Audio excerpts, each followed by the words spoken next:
అయిపోతుంది, బసం అయిపోతుంది. అందుకని ఇప్పుడు ఎన్ని ఇబ్బందులున్న జనార్దన్ రెడ్డి మాత్రం ప్రజా సమస్యలను వదిలిపెట్టాడు. బనగానపల్లె పట్టణంలో చాలా మంది నిరుపేదలున్నారు.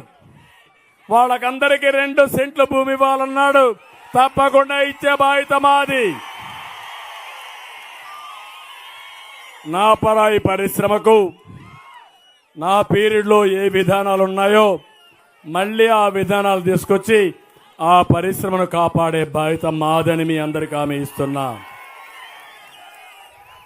Ring road, reverse ring road పెట్టాడు. నేను వస్తున్నా. గవర్నమెంట్ మంది వచ్చిన వెంటనే రింగ్ రోడ్డు పూర్తి చేస్తాం, పనులు ప్రారంభిస్తాం. కోయలగుంట్లో బైపాస్ రోడ్డు మంజూరు చేస్తాం.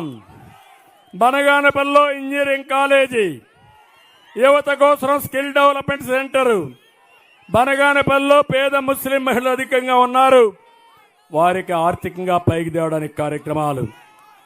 ఇక్కడ ముస్లిమ్స్ కానీ కొంతమంది ఆటో ఫీల్డ్ పైన ఆధారపడ్డారు.